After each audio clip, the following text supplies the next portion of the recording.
¿Sabe que la religión hace mucha resistencia? Los demonios asignados a la religión hacen muchísimo peso para que el pueblo de Dios pueda adorar. Recuerde que hoy es un día donde la religión está en su esplendor, pero usted no puede dejarse llevar por esa atmósfera.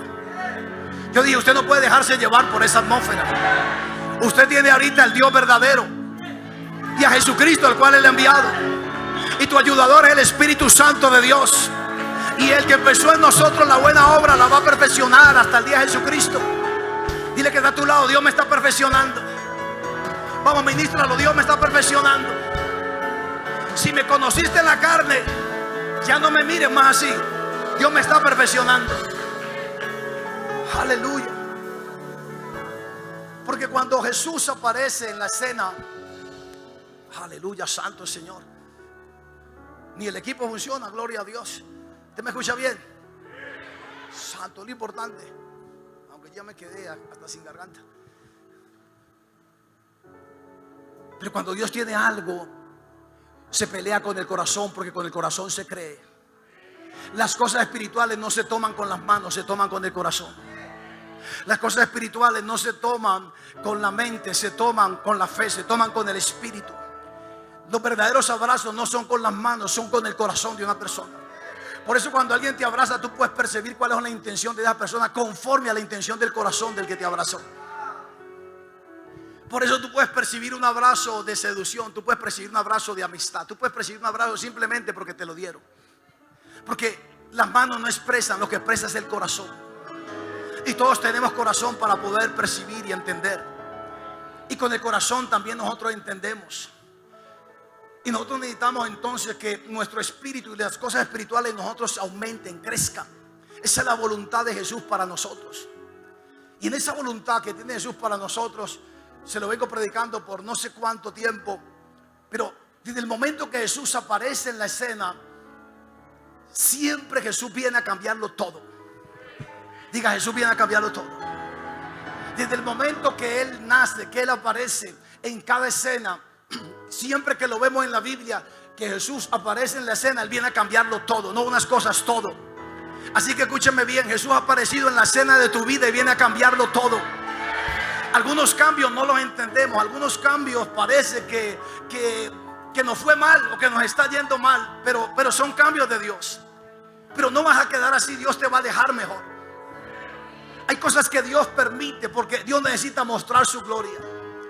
Muchas veces pensamos que hemos fracasado, o pensamos que hemos retrocedido, o que no hicimos las cosas bien, o que aunque estamos con Dios perdimos muchas cosas. Y yo vengo a decirle a usted algo.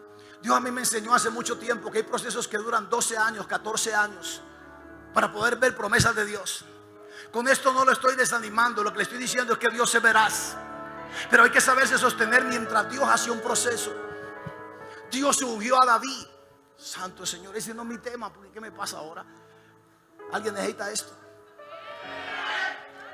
Dios ungió a David, pero David, después de ser ungido, lo que tuvo fue persecución. Lo buscaban para matarlo, lo perdió todo. Terminó siendo como un villano en los montes, robando cabras y despojando a otros para poder vivir con un grupo de personas.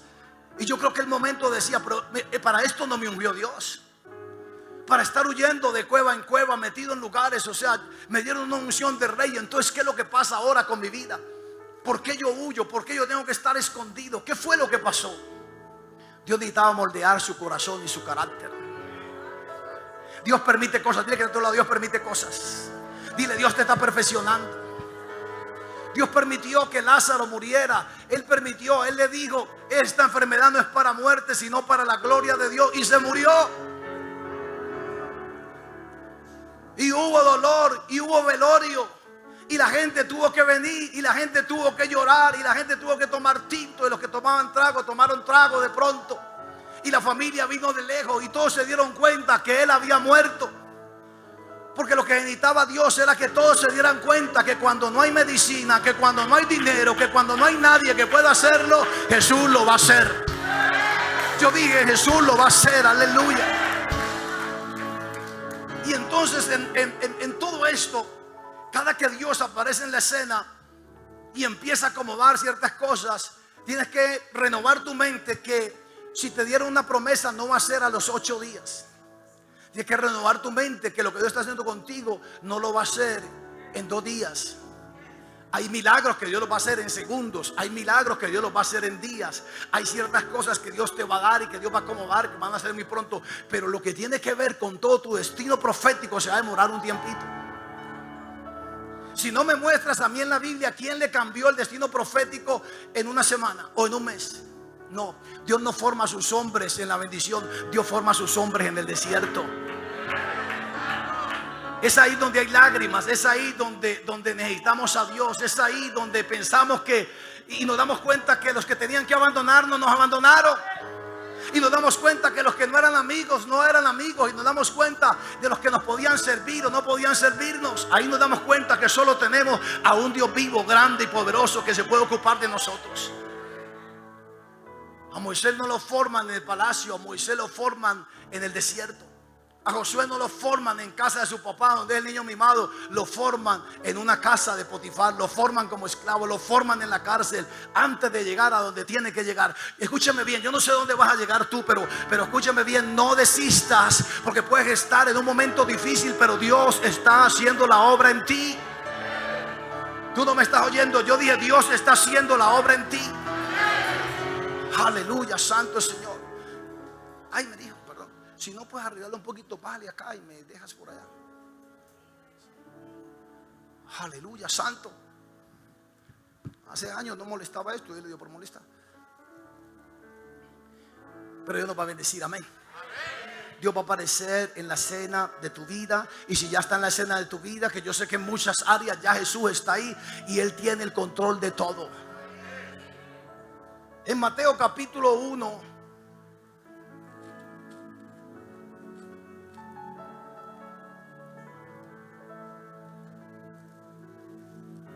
aleluya, santo.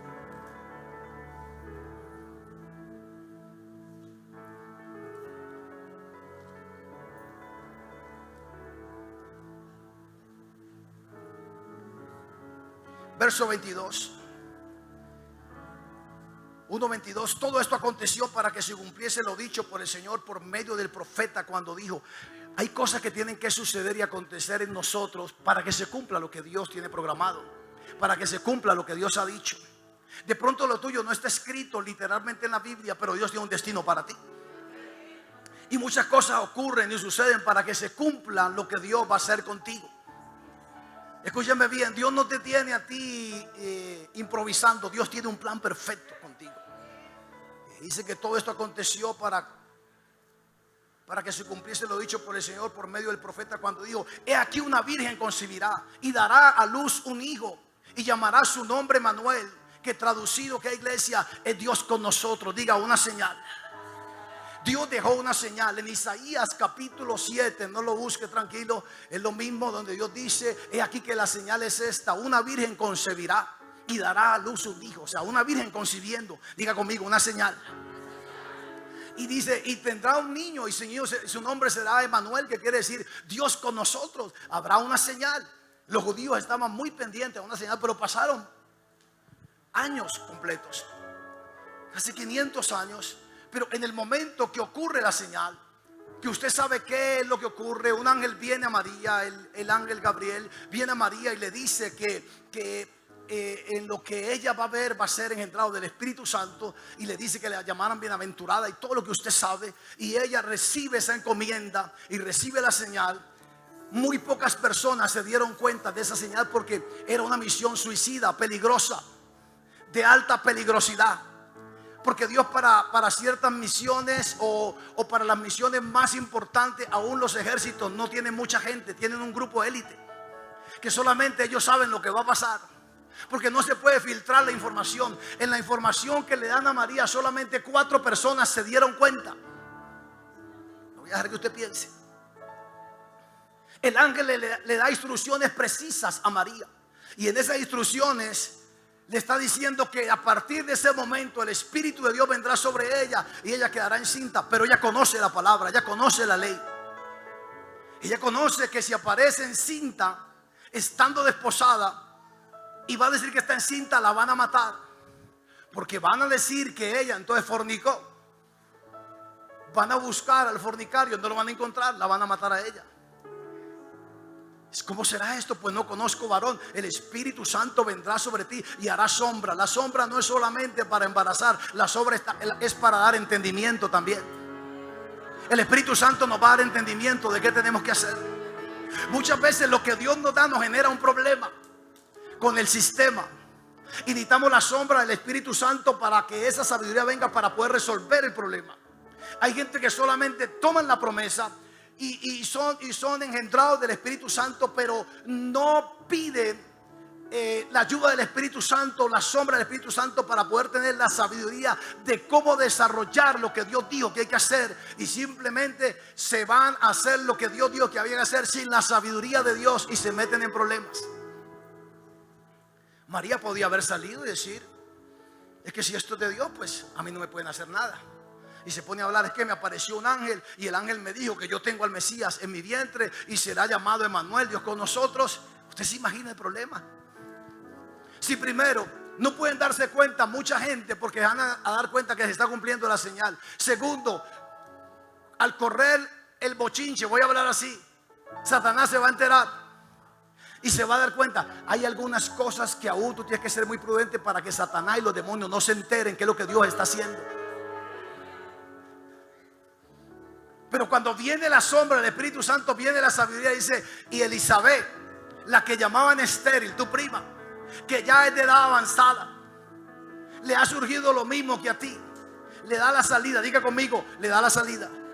La salida es que ella no tiene que ir a ninguna de sus amiguitas, no tiene que ir ni a su papá ni a su mamá. Ella tiene que irse a casa de un sacerdote, a casa de una mujer madura. Recuerde que le prediqué el día viernes de la mujer madura y la mujer niña, que son dos tipos de iglesia. Amén.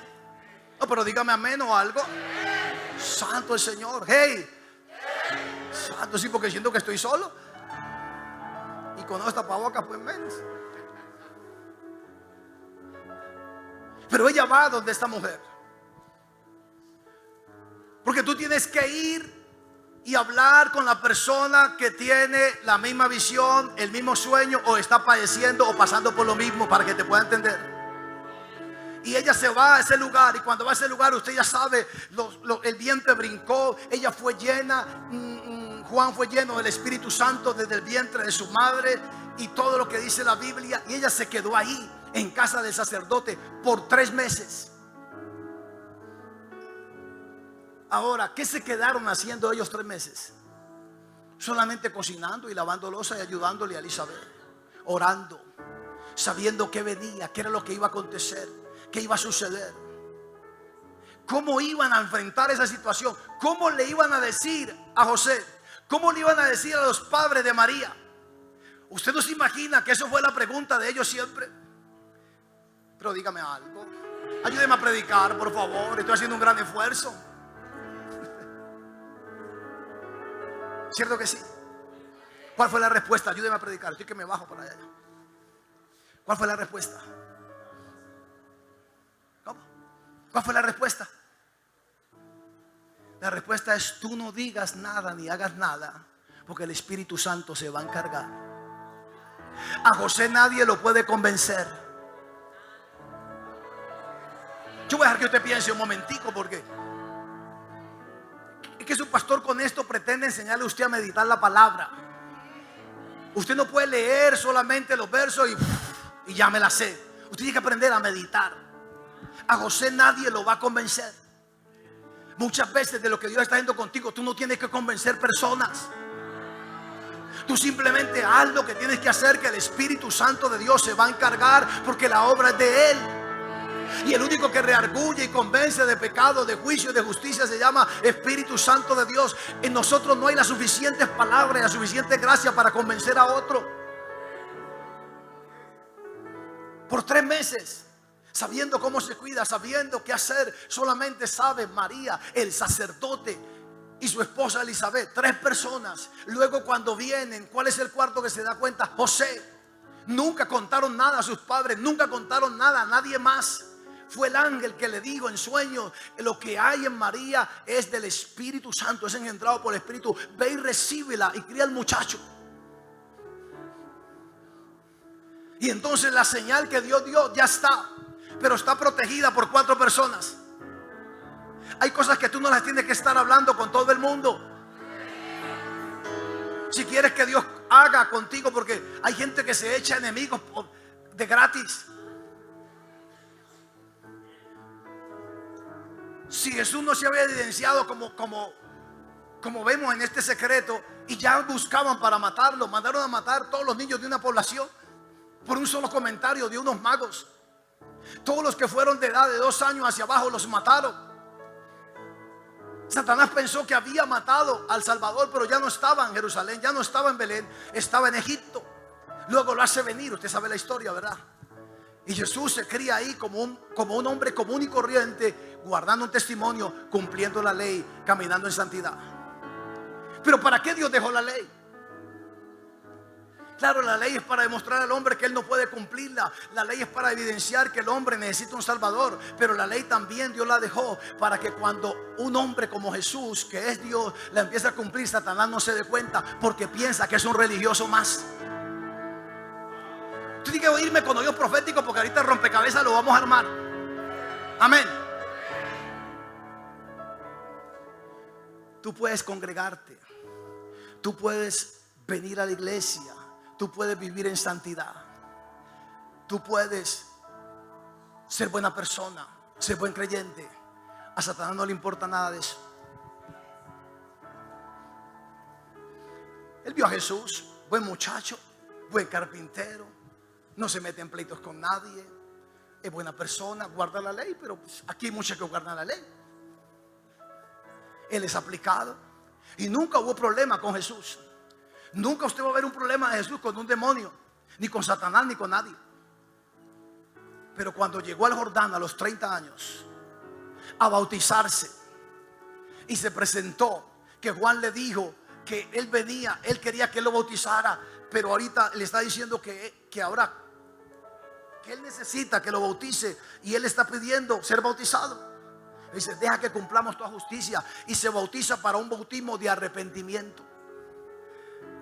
Él no tiene pecado, pero se bautiza a un bautismo de arrepentimiento, porque reconociendo el pecado de Adán y reconociendo la naturaleza caída del primer Adán, lo que hizo el primer Adán, él siendo el postrer Adán, viene a arreglar el problema para cumplir toda justicia. A partir de ese momento, la Biblia dice que el cielo se abrió y descendió el Espíritu Santo en forma de paloma sobre él, y él recibió una unción y fue ungido. Diga conmigo: unción. A partir de que la unción viene, todo cambia, porque la unción es para pudrir los yugos. Acontecerá en aquel tiempo que la carga será quitada de su hombro, y a causa de la unción el yugo se pudrirá. Y cuando viene el yugo, Satanás, cuando empieza a ver que sobre un creyente viene la unción, se preocupa, porque la unción cubre el yugo. Y la obra de Satanás y los demonios es que tú nunca seas libre. Y el yugo se pudre para que tú seas libre del sistema, libre de la atadura, libre de la religión, libre del costumbrismo, libre de todo lo que hay. A Satanás no le importa que alguien se congregue, pero si no tiene unción, nunca podrá ser libre, nunca podrá romper los yugos, nunca podrá avanzar. Y en el momento entonces que Jesús recibe una unción, ahora tiene enemigos. Yo voy a ir predicando de Jesús, pero yo te lo quiero que tú lo vayas aplicando a ti. Desde el mismo momento que tú empiezas a recibir una unción para ser libre en un área, tú empiezas a tener enemigos. Hay 2 tipos de personas: los que te odian y los que te aman. A Jesús lo empezaron unos a amar y otros a odiar. Usted lo va a ver por la Biblia. ¿Quiénes son los que odian a Jesús? Los que se les empieza a desacomodar su sistema, los que empiezan a verse amenazados. ¿Quiénes son los que odian a Jesús? Los que piensan en su corazón que no necesitan a nadie, que ellos tienen todo acomodado, que ellos tienen todo para que les funcione. ¿Quiénes son los que aman a Jesús? Los que reconocen que lo necesitan, que sin Él nada son, sin Él nada pueden. Entonces usted dirá: no, pues esto es cuestión de posesiones, porque lo escriban los fariseos, los grandes. No, esto no es cuestión de posesiones, es cuestión de corazón santo. Y escuche bien, porque yo veo en la Biblia un hombre que tiene, tranquilo hijo, yo veo en la Biblia un hombre que tiene un centurión, pero reconoce que necesita a Jesús. Y ni siquiera es para él, sino para su criado, que necesita que lo sane. Yo soy hombre bajo autoridad. O sea, reconoce que él lo necesita a él. Y en ese momento Dios hace un milagro, Jesús hace un milagro. Y el hombre tiene, yo conozco a otro que tiene, dice: ¿a quién tengo yo en los cielos sino a ti? Fuera de ti nada deseo en esta tierra. Y si nos vamos a posesiones, David tenía más que todos nosotros juntos, y póngale a otros muchos más. Pero reconocía que necesitaba a Jesús. ¿Quiénes son entonces los que aman al Señor y aman el obrar de Dios? Los que reconocen que necesitan en áreas o en todas las áreas a Jesús. Por eso tú tienes dos tipos de enemigos ahora, que la unción de Dios ha venido sobre ti. Tiene unos que te aman, tiene unos que te aman y otros que te odian. Los que te odian son los que no quieren que tú seas libre del sistema. Entre ellos están tus familiares muchas veces. Entre ellos están ciertos amigos. ¿Cómo te vamos a perder? ¿Cómo te vas a meter a eso? ¿Cómo vas a hacer eso? Ellos te odian porque ellos no quieren soltar ese sistema. Ellos quieren seguir dependiendo de ese sistema. Pero están los que te aman, que los que te aman son los que reconocemos que necesitamos a Jesús para todo lo que necesitamos en nuestra vida. Aleluya. Entonces ahora Jesús sabe eso. Tú tienes que saber que cuando Dios empieza a hacer algo contigo, hay gente que se va a molestar contigo. Dígame amén o dígame algo. Yo solo sé. Usted tiene que ser claro en eso. Si usted no va a ser claro en eso, y si usted no puede acomodar su corazón para esto, entonces usted va a pasar muchos problemas. Yo como pastor no estuviera aquí parado predicándole a ustedes si yo no entendiera eso. Porque la gente por un rato te ama y por otro rato te odia. Cuando se encuentran necesitados de Jesús, te vienen, te dan un abrazo, te aman. Pero cuando empiezan el corazón a subirse en orgullo, en soberbia, ¿cuál pastor Marco Tulio? Y luego hablan mal de ti, o hablan mal del pastor, o hablan, y luego a mí me cuentan todo. Y luego vienen y entran por la puerta y me dan un beso, un abrazo, y yo les doy un beso, un abrazo. Y no que yo sea hipócrita, no que digo, ahora viene reconociendo que necesita a Jesús. Pero cuando la gente se pone así, es que está altiva, está soberbia, está orgullosa. Eso le pasó a Judas. Ahora entonces Jesús está caminando y tiene enemigos. Tiene enemigo al diablo, tiene enemigo a la religión, tiene enemigo a una cantidad de gente. Y ahora entonces el plan es matarlo. Porque escúchame bien, Satanás quiere matar los sueños que hay en tu corazón. Y va a usar al que sea. Hay gente que supuestamente es tu familiar, tu amigo, quiere matar los sueños que Dios ha colocado en tu corazón. Pero tú no puedes permitir eso, amén. Aleluya, santo. Este sistema que odia a Jesús quiere matarlo. Juan capítulo 11, verso 47. Aleluya, santo el Señor. ¿Alguien está en victoria aquí en este lugar? Santo. Cuando un lugar está en victoria, no está en tanto silencio. Donde hay victoria, triunfo y regocijo y alegría, no hay tanto silencio. Yo pensé que usted iba a decir algo, gloria a Dios. Santo el Señor. Juan 11, 47. Dime un momento, yo llego allí.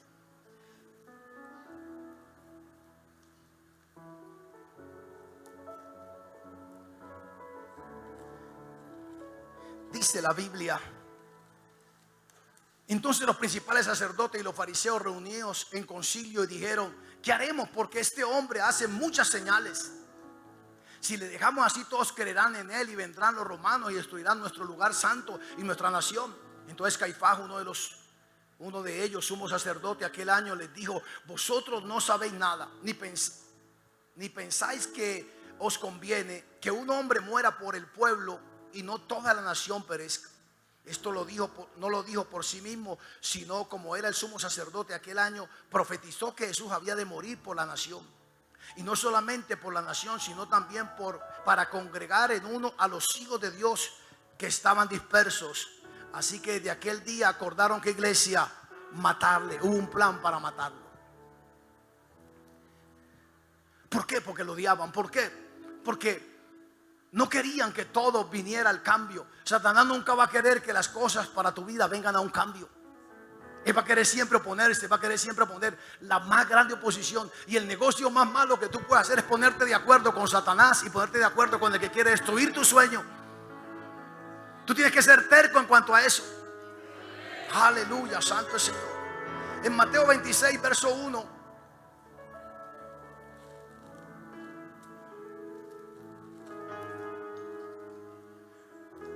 Cuando hubo Jesús acabado todas estas palabras, dijo a sus discípulos: sabéis que dentro de 2 días se celebra la Pascua y el Hijo del Hombre será entregado para ser crucificado.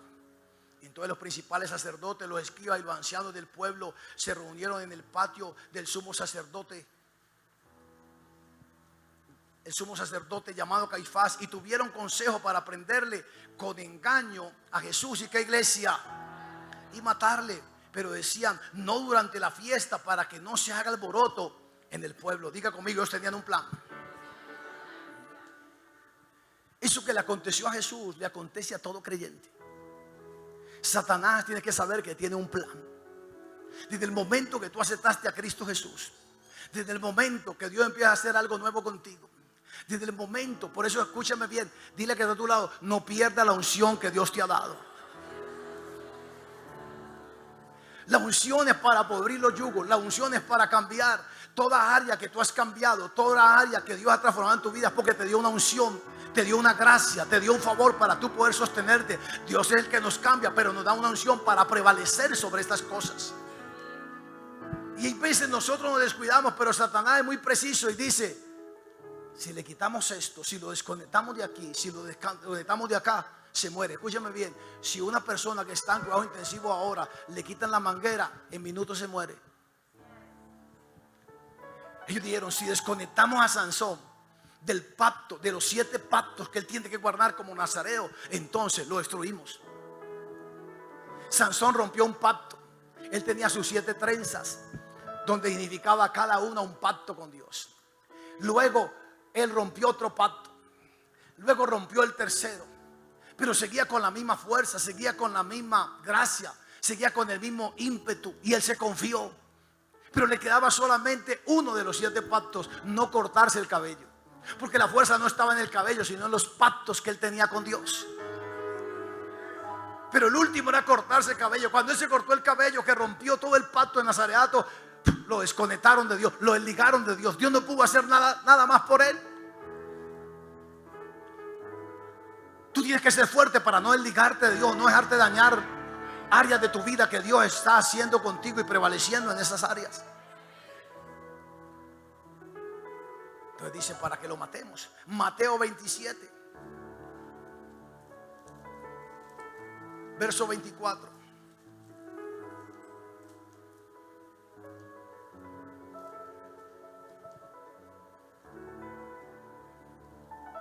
Aleluya.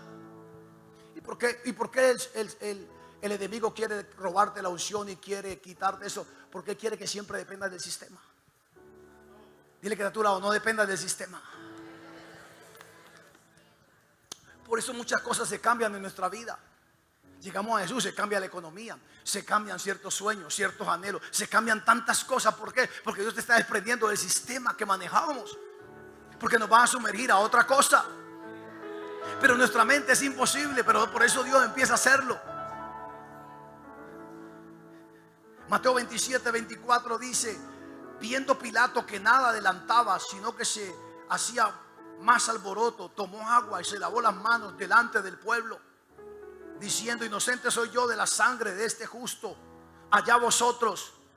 Se llegó a un punto tal de los enemigos de Jesús por la unción, porque estaba no solamente estaba rompiendo los yugos en ciertas personas, sino en todos, y lo vieron como una amenaza. Ahora entonces lo capturan y el plan de muerte se empieza a llevar a cabo: destruir a Jesús. Verso 25: y respondiendo todo el pueblo dijo: su sangre sea sobre nosotros y sobre nuestros hijos. Entonces le soltó a Barrabás, y habiendo azotado a Jesús, le entregó para ser, ¿qué, iglesia? Crucificado. Diga: habiendo azotado a Jesús.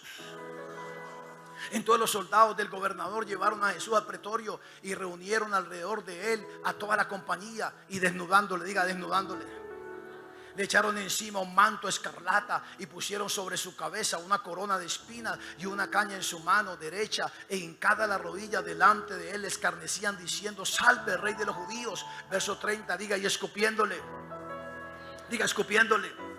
Tomaban la caña y le golpeaban la cabeza. Después de haberle escarnecido, le quitaron el manto, le pusieron sus vestidos y lo llevaron, ¿qué iglesia? Para crucificarle. Usted me dirá, pastor, yo todo esto lo he leído, yo todo esto lo conozco. Sí. Y decimos, tan crueles. ¿Acaso no se dan cuenta que era el Hijo de Dios? Estos romanos tan malvados. Pero ¿cómo fueron capaces de escupir al que levantaba a los enfermos? ¿Cómo fueron capaces de golpear, puñetearlo, ponerle una corona, hacerle semejante burla, colocarle un manto púrpura, burlarse en su propia cara? Y verdad que decimos, no, eso no tiene que ser así. Aquí yo empiezo a armar el rompecabezas. Tremendo que ellos lo hicieron. Pero eso es lo que hizo Adán en el momento que pecó. Porque el pecado de Adán se llama alta traición contra Dios. Usted y yo pecamos porque esa es nuestra naturaleza. Nosotros no somos pecadores porque pecamos. Nosotros pecamos porque esa es nuestra naturaleza. Amén. Y por eso actuamos así. Y Dios lo sabe. Pero Adán no tenía esa naturaleza pecaminosa. Adán podía decir sí, podía decir no. Y Adán, queriendo obtener lo que ya tenía, ser igual a Dios, hizo lo que no tenía que hacer. Hay cosas que Dios te ha dado, que el enemigo supuestamente te las va a brindar, pero es para engañarte. Tú ya las tienes. Tú ya las tienes. Mira este negocio. Le ofrecen 30 piezas de plata a Judas, y él en la bolsa que Jesús le había dado tenía más. Él no necesitaba esas 30 piezas de plata. Es más, muéstreme usted a mí. Santo Señor. Muéstreme usted a mí cuando Jesús le hizo balance o cuadre de caja a esas ofrendas. Nunca. Nunca pidió de ahí para comprar nada. Cuando multiplicó los panes y los peces, no le dijo a Judas que sacara nada de ahí. Judas tenía más dinero ahí y era de él. Es más, Jesús se lo dio para que él pudiera bregar con su corazón. ¿Qué le dice Satanás a Adán? Serás como Dios. Él ya era Dios. Él era dueño de la tierra.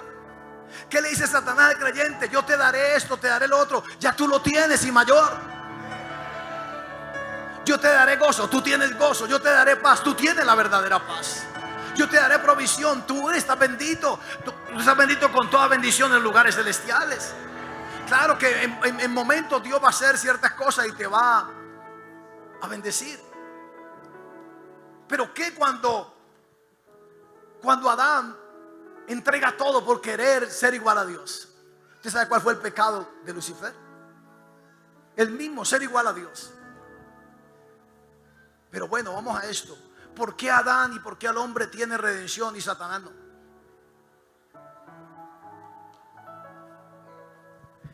Aunque Adán no tiene una naturaleza pecaminosa, el diablo lo indujo. Y de todas formas él tomó su elección. Nosotros no tienen que inducirnos nada. Nosotros solamente ya con la malicia accedemos. Amén. Por eso Dios no tiene tanta misericordia. Pero un momento. ¿Y al diablo quién lo indujo?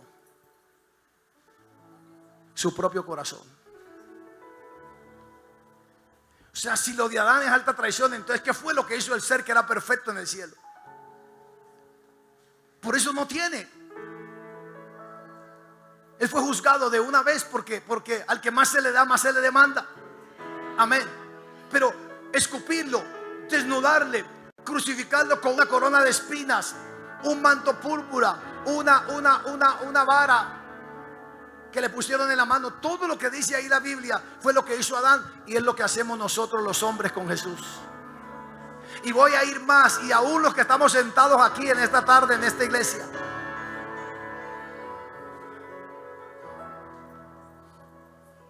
por no darnos cuenta. Pero ciertas actitudes nuestras, porque solamente miramos los romanos, y no son solamente los romanos, eso está escrito para nosotros. ¿Cuántas veces le escupimos nosotros la cara a Jesús? Pedro lo negó. ¿Cuántas veces nosotros lo negamos? En el trabajo, en la empresa, con los amigos, en negocios. Entonces vamos aquí, dice verso 26, entonces le soltó a Barrabás, y habiendo azotado a Jesús, porque en el otro verso, en el otro evangelio dice, le soltaron a un preso famoso.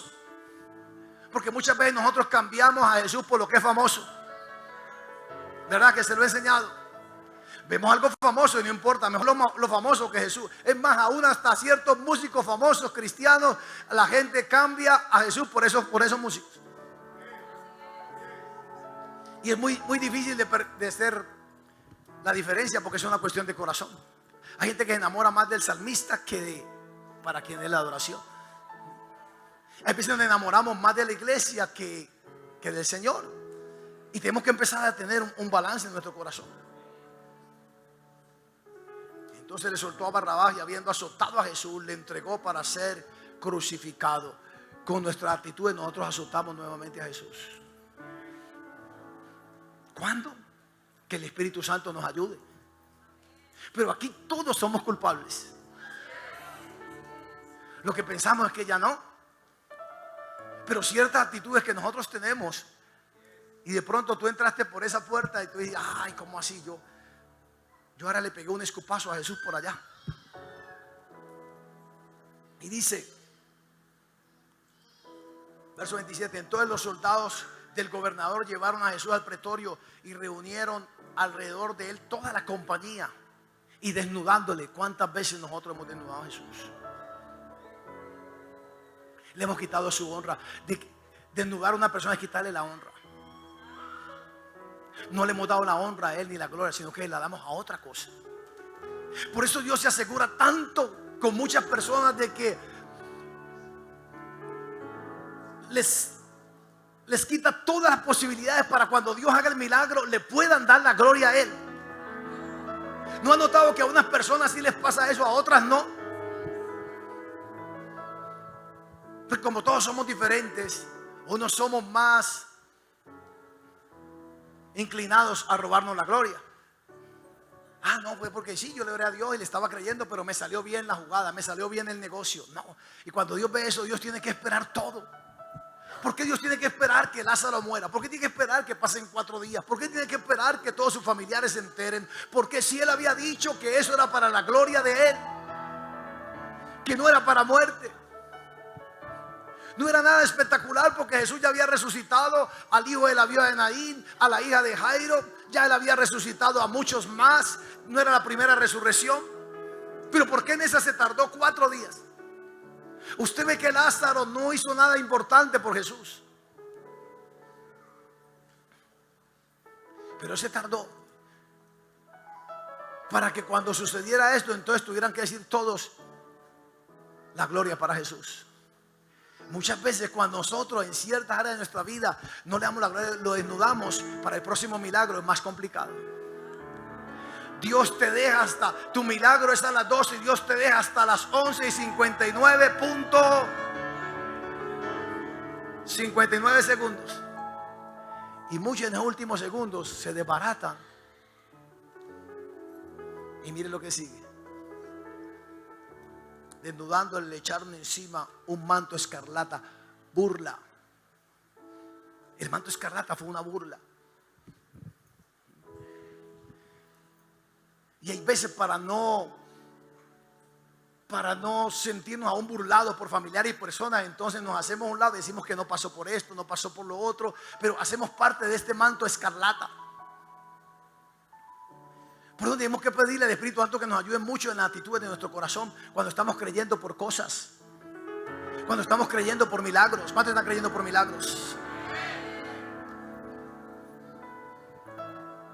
Entonces verso 28, y desnudándole le echaron encima un manto púrpura, le pusieron sobre su cabeza una corona tejida de espinas y una caña en su mano. Hincado la rodilla delante de él, le escarnecían diciendo: salve, rey de los judíos. Escupiéndole, tomaban la caña y le golpeaban en la cabeza. Los reyes tienen una corona de oro y tienen un cetro de oro. Ahora Jesús le coloca una corona de espina y le colocan un cetro de madera.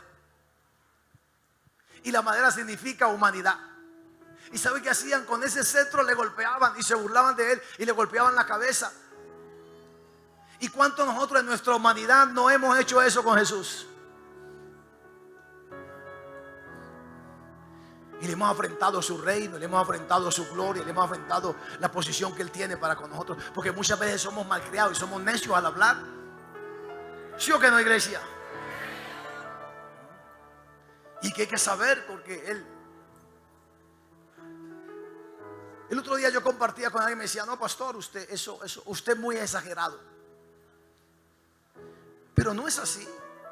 Yo he visto cómo la gente, por una persona famosa, una persona de la farándula, la gente se pone que se va a desarmar ya.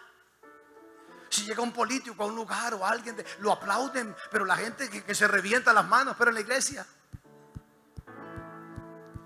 y estoy hablando del mismo personaje, el que está en la iglesia, como el que aplaudió al famoso o al presidente o al concejal que le va a ayudar.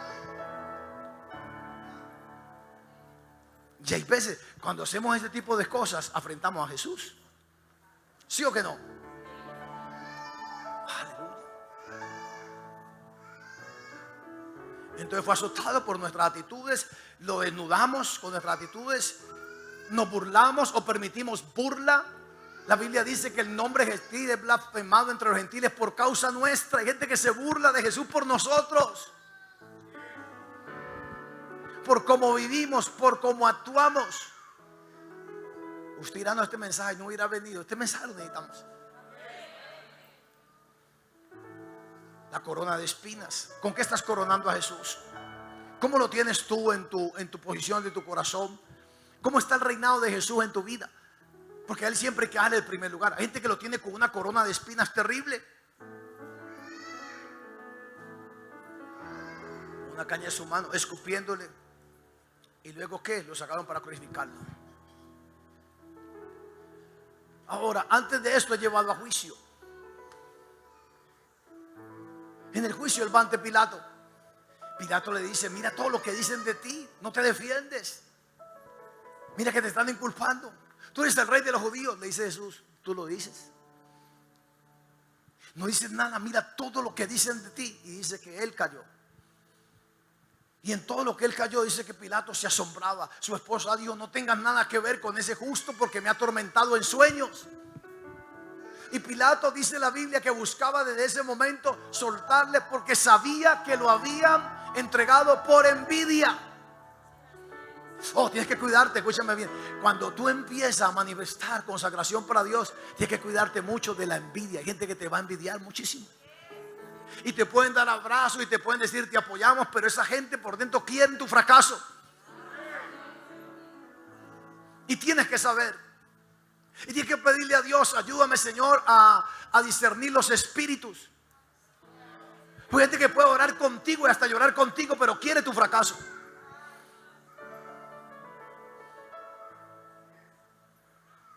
O no quieren que tú lo sobrepases a ellos, sino que viene una competencia. Amén. Ahora, al igual que en ese tiempo, ellos buscan inculparlo. Tú dijiste que tumbarías el templo, que lo tumbarías y en 3 días lo reedificarías. Tú dijiste esto, tú dijiste lo otro, pero todo es unas acusaciones falsas. Porque hoy en día es lo mismo. Queremos acusar a Dios de todos nuestros males y problemas. La humanidad quiere acusar a Dios y de todo problema quieren acusarlo y llevarlo a juicio, y nunca han encontrado las pruebas y nunca la encontrarán, porque Dios no es culpable de lo que le pasa a la humanidad. Quieren culparlo del COVID, quieren culparlo de la guerra, quieren culparlo del calentamiento global, quieren culparlo de todo, pero Dios no es culpable de nada de eso.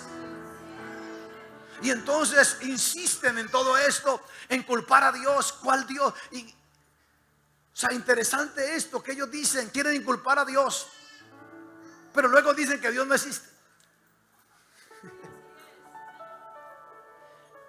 ¿Cómo se llaman estos grupos ahora? Ideologías. Las ideologías quieren acusar a Jesús de todo lo malo y a Dios de todo lo malo, pero cuando les conviene dicen que Dios no existe. Pero cuando necesitan aquí echarle el agua sucia, entonces es Jesús el que hay que echarle todo el problema.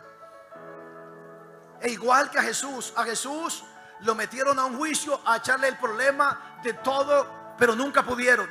Con Jesús ahora, ni con Dios, que el Padre, nunca podrán, porque Dios no es culpable de nada. El hombre se labra su propio destino, su propio camino. Entonces lo meten a él, lo llevan a un juicio. Dígale que está a tu lado: nunca habrá pruebas contra Dios de que hizo algo malo. Él no es culpable de nada, todo lo ha hecho perfecto, todo lo hizo hermoso a su tiempo. Son los hombres los que han desbaratado todo. Si el clima está loco, fue el hombre, no Dios. Si vienen terremotos y vienen problemas en la tierra, fue el hombre, no Dios.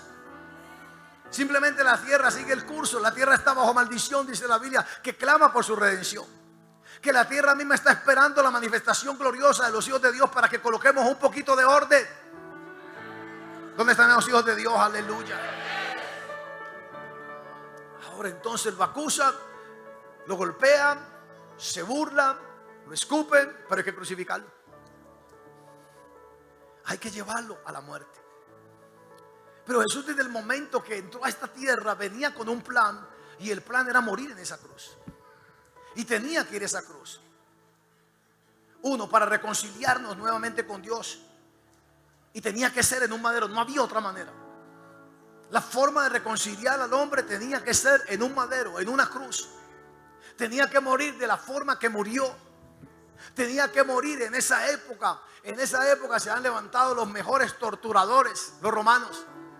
Podían torturar a una persona sin matarla por días. Ahora, ¿por qué tiene que haber un madero? En un madero, porque ahí le dicen: maldito el que es colgado en un madero. Deuteronomio 21:23. Rápido, por favor.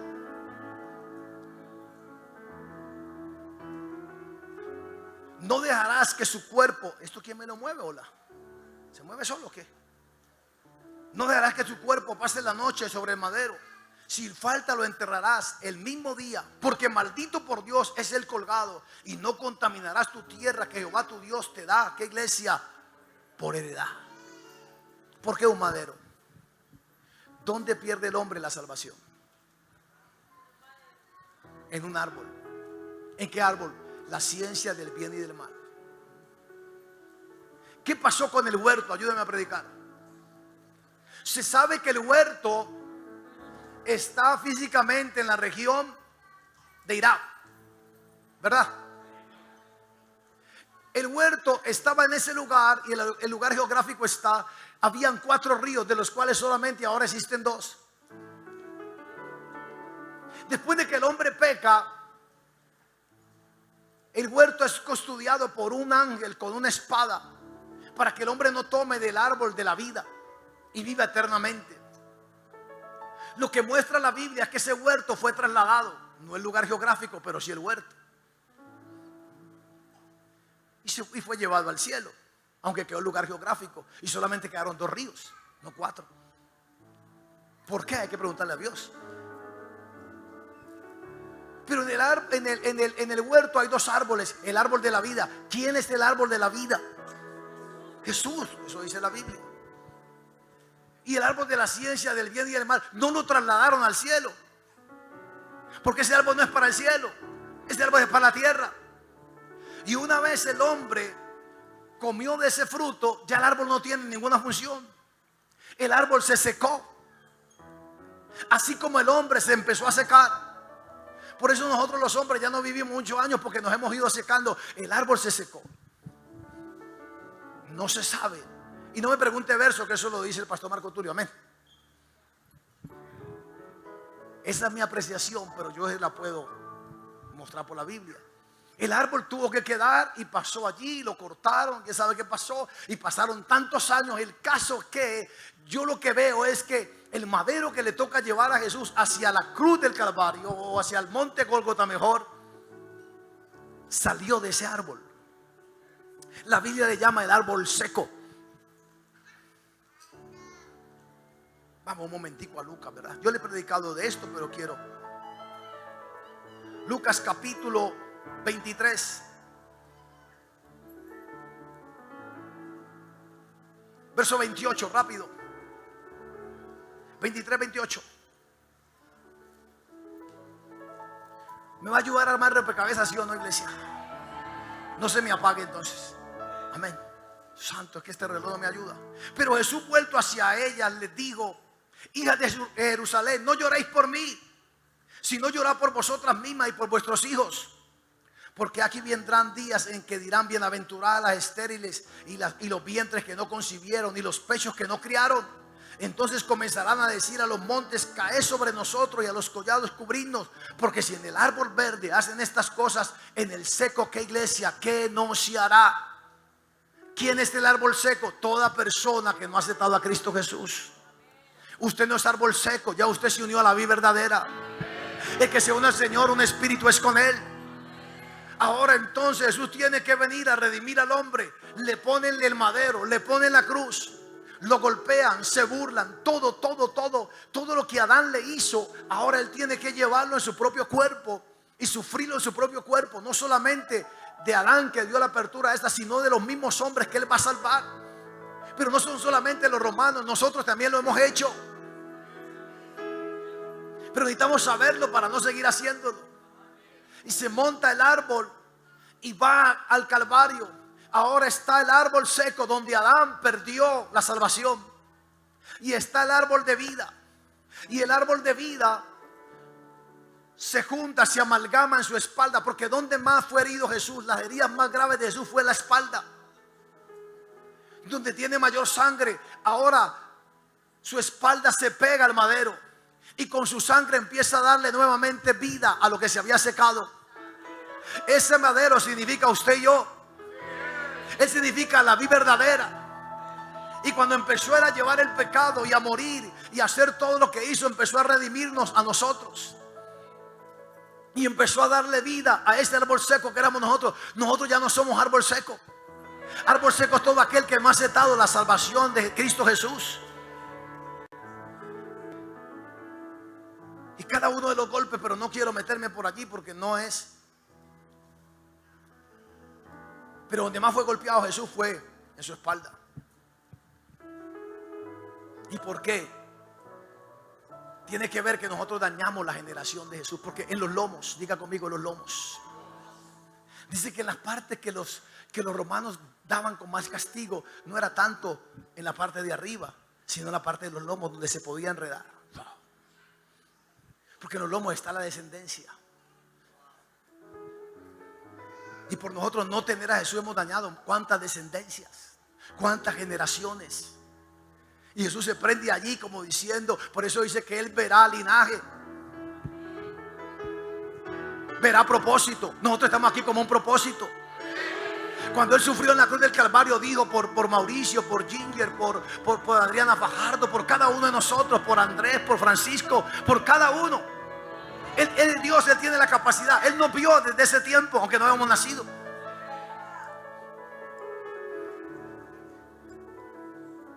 Ahora nosotros estamos en este punto de que tú eres un redimido por Dios. Por ti se pagó un precio muy alto, la sangre de Cristo Jesús. A ti te redimieron en un madero, en un acto profético, donde en el acto profético tú no quedaste por fuera. Allí estaba tu nombre. Él te conoce por tu nombre. Él sabía que había un tiempo para ti, había un tiempo para mí. Yo no sé si me pasé el tiempo, pero Dios tiene varias oportunidades. Pero yo sí sé que Dios me guardó a mí aún estando en el mundo, hasta que yo pude aceptar y pude llegar. Por eso la Biblia dice que Él nos guardó hasta que se cumpliera la palabra que dice: de Egipto llamé a mi hijo. Aunque estabas en Egipto, Dios te cuidó, Dios te guardó.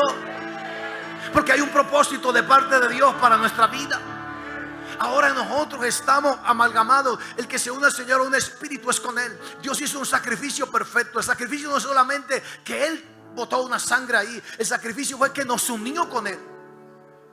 Por eso todo aquel que acepta, está aceptando que ese madero viejo, seco, que significa la muerte del hombre, al acercarse a la sangre de Cristo Jesús, vuelve y cobre la vida. Él se llama la rosa de Sharon.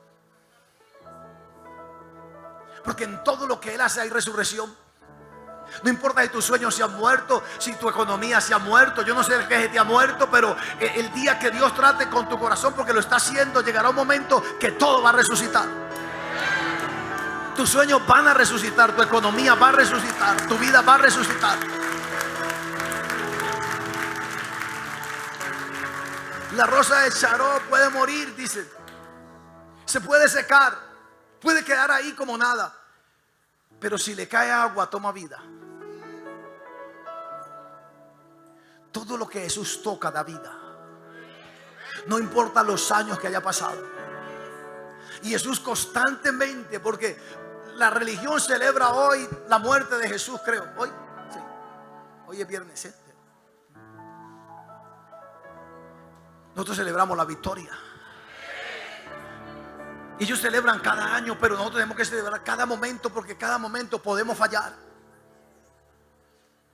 Judas falló. Y el problema de Judas fue que Judas no reconoció que lo necesitaba él. El problema de Judas es que él pensó que él podía resolver sus problemas a su propia manera y en su propia fuerza, y terminó ahorcándose.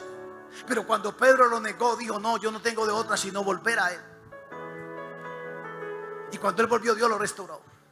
Cuando Jesús resucita, dice: vayan, díganle a los apóstoles, perdón, díganle a los discípulos que lo espero en Galilea. Y a Pedro. Pedro ya no era discípulo.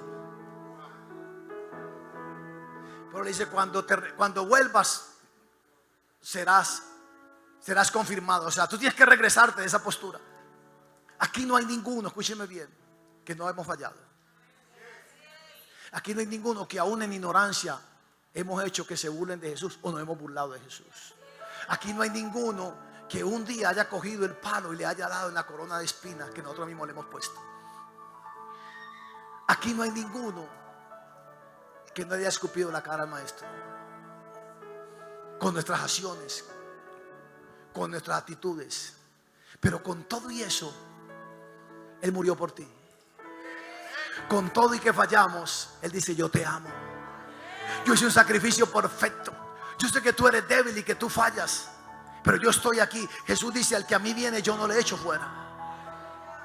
Jesús dice: yo te amo de tal manera que no me importa el sufrimiento que tuve o lo que tú vas a padecer. Yo siempre te voy a respaldar. Yo siempre te voy a restaurar.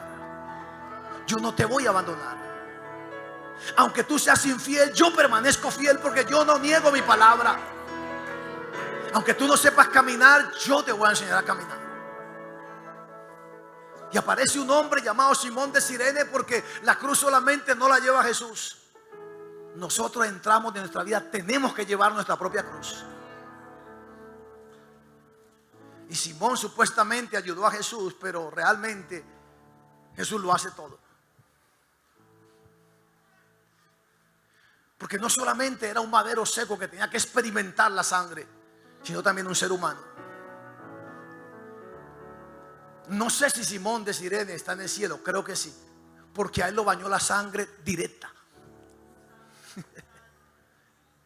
Usted sabe lo que sintió ese hombre cuando se montó la cruz y empezó la sangre a tocar su cuerpo. Si nosotros, que espiritualmente la sangre nos ha limpiado, hemos cambiado, ahora él que la tocó caliente. Pero indicando esto, que así como él llevó la cruz, nosotros en un tramo de nuestra vida tenemos que llevar la cruz y tenemos que sacar fuerza. Por eso es que viene en pos de mí, niegues a sí mismo, tome su cruz y sígame cada día tomando su cruz. Así que nosotros no podemos rehusar. Hay momentos que son difíciles. Hay momentos donde van a querer burlar de ti. Tienes que sacar templanza. Hay momentos donde te van a decir: si eres hijo de Dios, ¿por qué esto? ¿Por qué lo otro? Sálvate a ti mismo. Hay que sacar templanza. ¿Por qué? Porque Él no te abandonó en el momento más difícil. Ahora nosotros tampoco lo vamos a abandonar en nuestro momento más difícil. Si Él en su momento difícil soportó, nosotros, ¿por qué en nuestro momento difícil no vamos a soportar? Y Él soportó más que nosotros. Así que escúcheme bien. Usted está aquí con un propósito. Usted está aquí porque usted es muy valioso para el Señor. Puede ser que para otros no valgas nada, pero para Jesús lo vales todo. Vale su propia sangre. Él no te mira a ti como tú eres, Él mira su sangre. El Padre no te mira a ti, Él mira lo que Jesús ha hecho en ti, ha hecho en mí. Él es un Dios grande y poderoso, amoroso y maravilloso. Ese Jesús está dentro de ti, en tu corazón. Tú lo puedes honrar como tú lo puedes difamar. Tú lo puedes poner en alto como tú lo puedes pisotear. Está en ti. Para eso tenemos la ayuda del Espíritu Santo. Cuando vemos esta parte de esta manera, decimos: no es dejar todo a la voluntad de Dios, al calvinismo. Sea la voluntad de Dios. Que si yo lo voy a negar es porque es la voluntad de Dios. Si yo lo voy a honrar es porque no. Nosotros tenemos responsabilidad. Y Dios honra a los que le honran. Y Dios ama a los que le aman. Y te vengo a decir: ninguna obra del Señor es en vano. Ninguna oración que tú has hecho, ninguna ayuda que tú has hecho para el reino de los cielos, ningún acto, ninguna cosa de bondad, ninguna predicación, nada de lo que tú hayas hecho está fuera de la voluntad del trono de Dios. Y está fuera del premio de Dios. Y Dios quiere que nosotros vivamos para eso.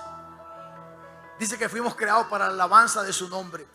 Aquí te voy a decir esto y termino, porque quiero orar por ti. Tú eres para la alabanza y la gloria de Dios. El plan de Dios con tu vida y con mi vida es que nosotros lo hagamos famoso. Tú tienes que mostrar un Dios grande y poderoso. Yo dije: tú tienes que mostrar un Dios grande y poderoso. ¿Cómo va a ser eso? Honra a Jesús y te darás cuenta de los milagros más sobrenaturales que van a ocurrir en tu vida y a través de tu vida. Porque Dios te va a honrar a ti y tú lo vas a poder mostrar a Él. ¿Por qué pasó esto? Porque yo sirvo a un Dios grande y poderoso. ¿Por qué acontece eso? Porque es el Dios que me bendice y me respalda a mí. Daniel mostró un Dios grande y poderoso. Josué mostró un Dios grande y poderoso. Cada uno de ellos, pero fue por su consagración. Así que escúchame bien, tú no eres exento. Yo te pido que tú levantes tus manos ahí sin levantar de tu puesto. Levanta tus manos, inclina tu rostro y preséntate delante de Dios. Oh, en el nombre poderoso de Cristo Jesús. Padre, yo declaro tu gracia, Señor. Te pedimos perdón porque por ignorancia hemos fallado muchas veces, Señor. Por debilidad, por ignorancia, por necedad, por acomodarnos al sistema, Señor. Pero tú nunca has cambiado con nosotros, Padre. Tú nunca, bendito Rey o Dios, porque tú no tienes mudanza ni forma de variación. Tú eres fiel. Yo te pido perdón, Señor. Te pedimos perdón como iglesia. Te pedimos perdón por esta ciudad que está sumergida en la religión, Señor, en la idolatría, en cosas que no aprovechan, siguiendo un sacrificio que no es el verdadero sacrificio, solamente una fábula, una historia. Pero nosotros conocemos la realidad, Señor. Hoy apelamos a esa sangre. Hoy yo pido la sangre sobre mi vida y sobre este pueblo. En el nombre poderoso de Cristo Jesús. Yo pido que una vez más, Señor, tú me des vida. Tú nos des vida, Señor. En el nombre poderoso de Cristo Jesús. Vuelvan los sueños, vuelvan los anhelos. Que Emmanuel con nosotros esté, Señor, aquí dentro de nuestro corazón, Señor. En el nombre poderoso de Cristo Jesús. Haz tu buena obra, Padre. Haz tu buena obra, Señor. En el nombre poderoso de Cristo Jesús. Y bendice este pueblo. Y bendice mi vida, Señor. Y hoy yo declaro en el nombre de Cristo Jesús el favor de Dios. Repite conmigo: Señor Jesús, hoy tomo una decisión de vivir para ti, de darte gloria, de darte honra, reconocer tu señorío, tu grandeza, que todo lo que acontece en mi vida es producto de tu amor, de tu bondad. Yo declaro en el nombre de Jesús que veré milagros, que veré la bondad de Jehová en la tierra de los vivientes. Y siempre, Jesús, te daré la gloria, te honraré a ti, Señor. Te pido, Jesús, dame fuerza, fortaleza en los momentos difíciles, de prueba, de desierto, cuando estoy solo, cuando estoy débil. Dame la gracia en el nombre de Jesús. Y cuando esté en victoria, pueda celebrar contigo, pueda darte toda la gloria a ti y toda la alabanza. Yo soy tuyo, tú eres mío, y te doy gracias en el nombre de Jesús. Amén y amén. Dale un fuerte aplauso a Jesús. Ponte en pie, aleluya.